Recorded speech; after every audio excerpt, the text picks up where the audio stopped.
The University of California, Berkeley, or Cal, is one of the nation's leading public institutions.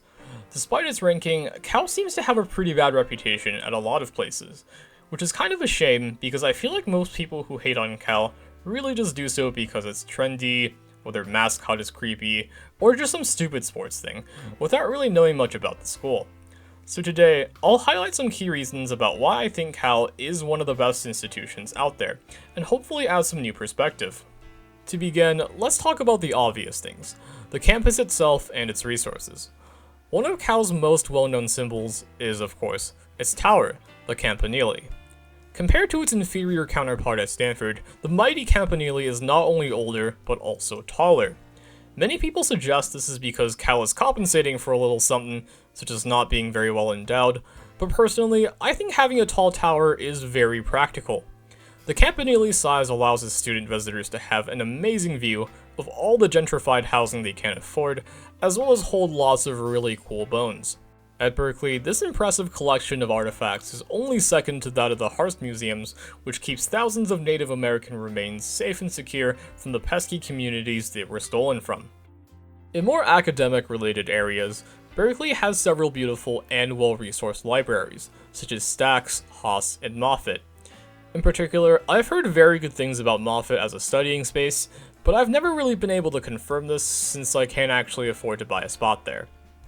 Although many do criticize Cal for one notable resource gap, which is not having enough mental health support and thus leading to a lot of misery, I don't really agree with this point. More specifically, Cal's policies pretty much force students to seek alternative sources of therapy such as memes and, well, mostly memes, and directly created one of the most prolific cultural hubs of our generation. So skimping on mental health support has probably brought more joy than misery, but it's an open question how much of that joy actually goes back to Berkeley. Another big area of Cal is its diversity, which is pretty critical for any academic space. Diversity encourages students to a wide variety of perspectives and promotes cultural understanding, and I'm sure you've all heard this spiel. As such, Cal has made it one of their biggest initiatives. You can see that over the past decade, Cal has been increasingly accepting students from all different parts of coastal China. However, Cal doesn't just value diversity of nationality, but also importantly diversity of ideas. Historically, Cal has been at the center of many notable protests to drive ambitious reforms for social change. Even today on campus, you'll see many students exercising free speech and taking a truly integral part of our democracy, usually by expressing their preference for communism, truly making our forefathers proud. Though a lot of people do complain that the political atmosphere at Cal is often too left-leaning, and can often make others feel unwelcomed.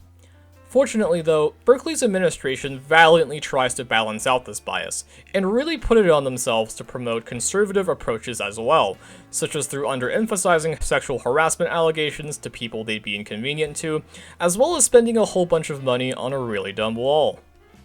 On to our next topic. Cal's academics are also some of the finest in the world. Historically, Berkeley has contributed to many scientific breakthroughs, which have shaped the Earth, though sometimes a little too literally. These contributions have been so profound, in recent years, they were actually considering just quitting while they were ahead and dismantling some departments entirely.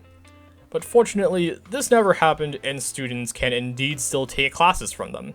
So while the chemistry department, for example, is no longer contributing to the dropping of nuclear bombs, it certainly is still contributing to the dropping of medical careers.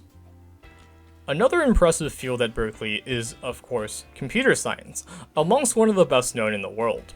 One way the department tries to maintain its awesome reputation is by making it so that in order for you to declare the computer science major, your GPA in the first few introductory classes must be at least 3.3. As these classes are curved around a B, or 3.0, this policy ensures only the most knowledgeable students are allowed to continue.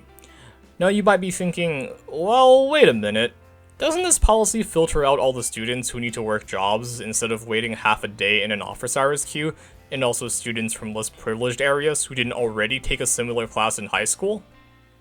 And, the answer to that one is actually pretty simple, which is none of this will matter after the revolution anyway. So that's everything with their institution, but one last point I'll discuss is Cal's community. Despite the clear superiority of their school, Berkeley students are actually very fun, down-to-earth people. Every time I visited, I was met with amazing hospitality. Somehow, despite the so-called rivalries, Berkeley students managed to overlook the many faults of our own institutions and really just see us as their friends. Because, hey, the economy's dying, the world is dying, and we're all in insurmountable debt. So let's stick together, have some boba while we can, and help each other out. And really, I think this cooperative mindset is one that many of us could really learn a lot from. So hopefully this video has convinced you to look at Berkeley in a new and much more deserving light. If you're in the area, be sure to check it out, and if you stay long enough, maybe you'll encounter some of their wonderful campus resources as well.